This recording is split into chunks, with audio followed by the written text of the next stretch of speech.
Welcome everybody, my name is Fribe. I'm the Enterprise Solutions Manager for Ovidrive, and today I want to share more with you about your targets on sustainability, commitments your CEOs and companies are making and resulting in your contract with the planet. It might be complex, but it's important to take the right actions as your company's communicated and committed to their targets. It is and will become more and more important because of the impact we all have on the planet with our company fleet, but not only the impact on the planet, but also the employees will start to talk about it, and they expect from your company to take the actions, and it will have an impact on your company's business. As we all know, the impact on the planet is proven. The first steps are made, which resulted in the Paris Agreement. Governments, corporates, and even SMEs are taking action and making commitments based on this. It's not optional anymore. As a company, your employees are looking to you and from a social perspective. Employees are looking to work for a company, and they want to be sure of the culture and behavior is aligned with their own lifestyle. It's expected from your employer to take the right actions and to be credible towards their employees and their stakeholders. Talking about stakeholders, did you know that a company value could increase with 80% if its sustainability and climate is positioned as one of its strategic elements? That's showing that taking the right actions is important, and as said, credibility is key. If you start to communicate about targets on sustainability, and you need to be able to prove it, to use the right calculation methodologies. If you don't, your employees and your customers alike and other stakeholders will start to question about your intentions, and you might lose credibility in the marketplace. I hope with that, the 3 examples, you start to see how important it is for your company and for you in your role to ensure that you have the right data and information to prove the impact you are making. The first step is to realize how you make your decisions. As your company is taking actions, you also need to look for vendors that will be doing the same. Besides all kinds of important metrics and elements you use in your assessments, sustainability is at least listed as one of the requirements. You want to show the world the impact you are making as a company, and therefore it is important to ensure your vendors are aligned with your vision as well. I think you are starting to understand why it is important to focus on your sustainability performance and the performance of your vendors. To be able to assess your own performance and performance properly, many companies are using GHG accounting methodology. With all the ambitions and targets of many of our companies resulting in the Science Based Targets Initiative, which launched in 2015. The initiative is launched to support corporates to set their targets, to help them show how they make an impact, and to prove they are using the right standards to calculate their emissions, which is the GHG methodology. Since the beginning, more than 2,000 corporates have used this, but the reality is that most companies have made commitments through other initiatives which are similar to the science-based target methodology. To fully understand the impact, it is important to understand what GHG counting setup looks like. It starts with the fact that it's not only going about CO2. It's going about all carbon emissions, for example, methane and nitrous oxide. CO2 is the first step for many companies, as it is the biggest part of carbon emissions. Reporting the emissions is divided into scope 1, 2, and 3. Scope 1 and 2 are not the biggest scopes for most corporates, but are the ones they commit publicly and can control on their own. All direct emissions from company-owned and controlled resources as a direct result of activities from the company are reported in Scope 1. Scope 2 emissions are indirect emissions, purchased energy from a utility provider. This is electricity, steam, heat, and cooling. As just explained, we know that what Scope 1 and Scope 2 is there's just one left, which is Scope 3. In Scope 3, the focus is on the 15 most important areas divided into upstream activities, which are all activities taking place in the production of products, delivering services, and not controlled by the company. And downstream activities, we look at all activities after production of goods, delivery of services, which are not controlled by the company directly. Now you are all experts in GHG accounting, and you'll be able to explain the full picture. So coming back on the total supply chain you are in, you understand better the impact of your vendors and also the impact your company is making.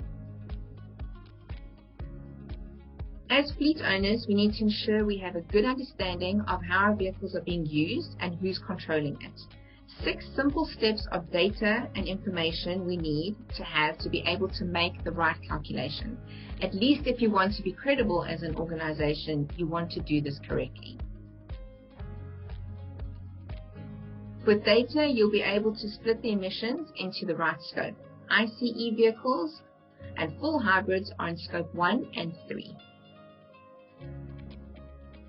Plug-in hybrid is Scope 1, Scope 2, and to charge the vehicle, and Scope 3.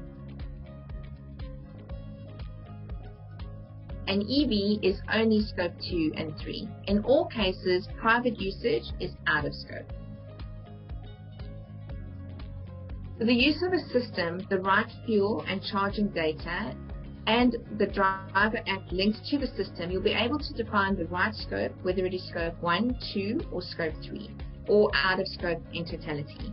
With the data in the system, you'll be able to take it to the next level and start calculating the emissions for different scopes.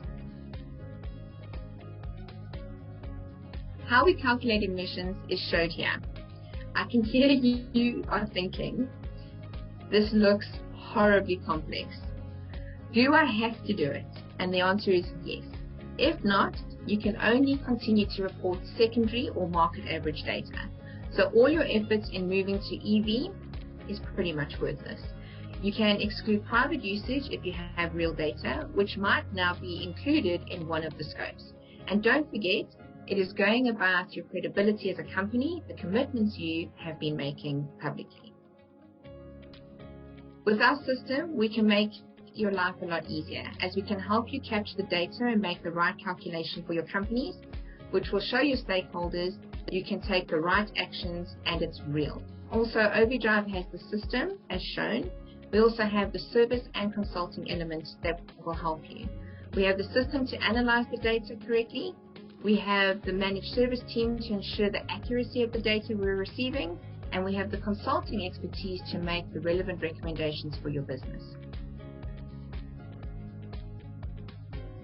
I want to quickly share with you a use case to show you how we can contribute to your company's targets. We've been working with a company, an international manufacturing company with a big international footprint, and as you can see from this overview, fleet emissions in total are marginal, but as said before, it is one of the most visible actions you can take to show the actions you are taking as a business. This is showing the reality. The reality is that 65% was in Scope 1. It is more than 13% of the emissions which you directly can influence by making the right actions. With this, you'll be able to create a roadmap on how you can create a more sustainable fleet, by when, and what it costs. Without this information, it is like navigating without knowing where you are and where you want to go. Based on the current state, you can set your targets together with your business stakeholders, showing them the impact and how it will contribute to their strategies as well. Most likely, it will simplify to get buy-in for transitioning to EV and implementing mobility into your corporate fleets. 2 frequently asked questions. The first question was if EV is the right thing to do, and the answer is yes, it is. But you need to know what EV and emissions coming from EV is calculated differently in the various regions and countries.